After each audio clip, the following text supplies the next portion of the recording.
Well, in the in the earliest days, um, I was still with ABC, and we had started ABC Distribution. And in those days, we didn't have an awful lot to distribute because the networks in the States primarily licensed programming from the studios. And what we had was primarily news product and so forth.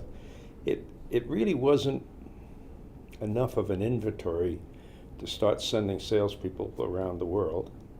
So when I heard about this, it seemed like a really good opportunity to get everybody in one place at one time and do whatever we had to do. You know, within the first 5 years, it became evident that it was going to be a bigger thing than I had originally anticipated.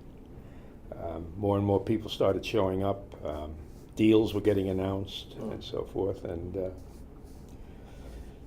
for someone, as I said, like ABC in those days, where we didn't have a lot of product to sell worldwide, it was really an excellent opportunity to access a considerable number of people in one place.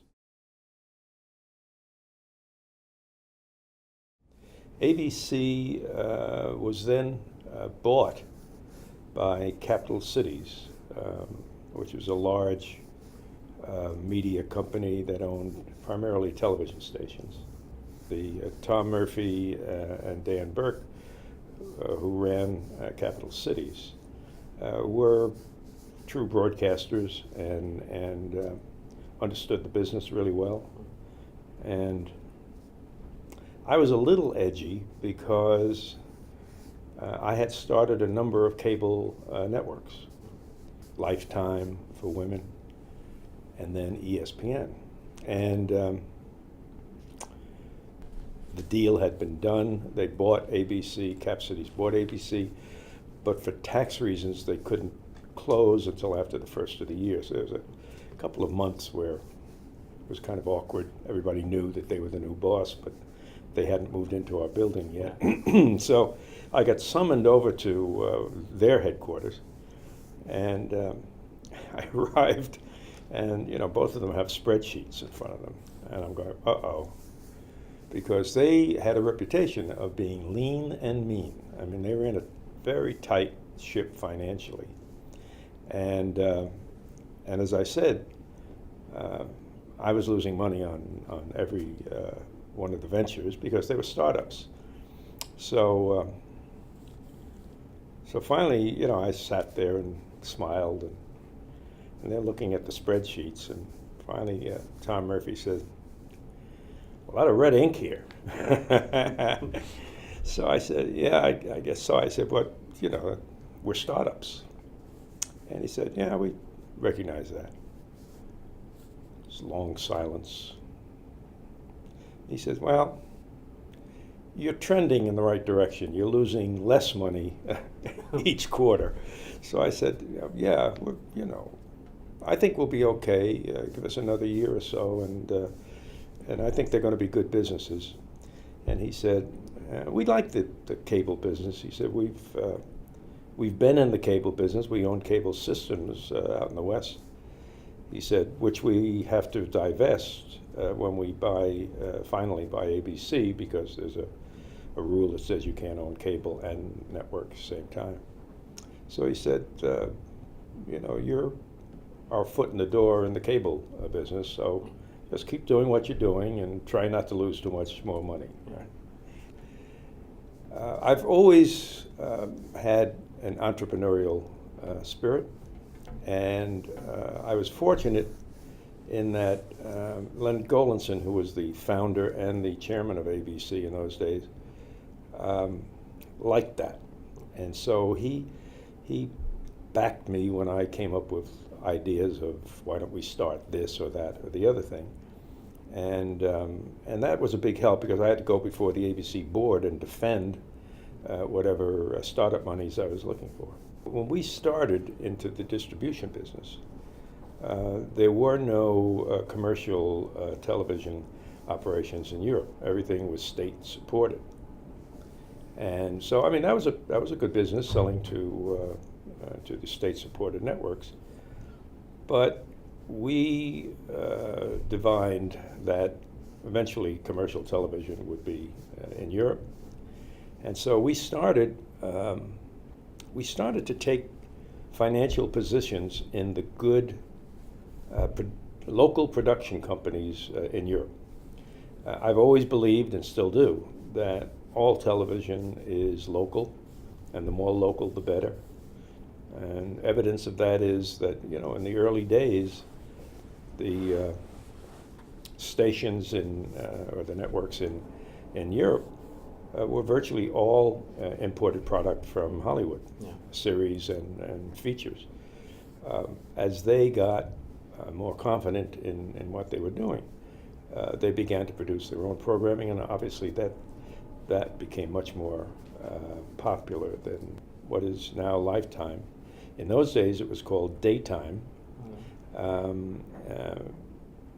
because what is now A&E was originally the Arts Channel, which is the A of A&E.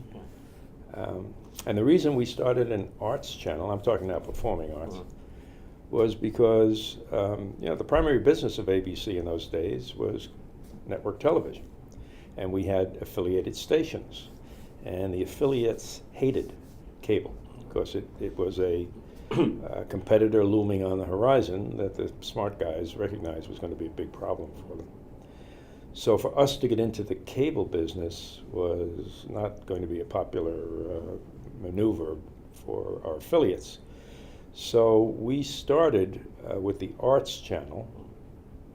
Two reasons. Number one, I knew that performing arts programming was widely available here in Europe, because most of the state-supported networks did those kinds of programs, which meant I could probably license it pretty cheaply. And secondly, it was probably the least threatening to our commercial stations.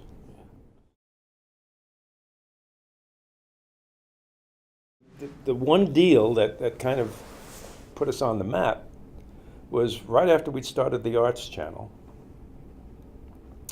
You know, we were getting bits and pieces from BBC and from Rai and so forth. But I came across a guy by the name of Rainer Moritz. Rainer, I mean, we're friends to this day. To my knowledge, is probably the only producer existing who has actually made a living out of producing performing arts programming, period. And so I met Rainer, and I mean, he had a big catalog of stuff because nobody was buying it. Occasionally he'd sell something to PBS in the States, but that was about it. So I licensed his whole library, which was the backbone, truth be known, of the Arts Channel.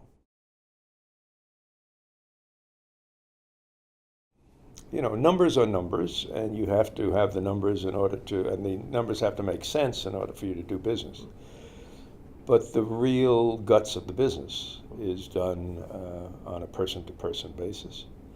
And the friendships that were formed here over the years, mostly all of them have existed to this day.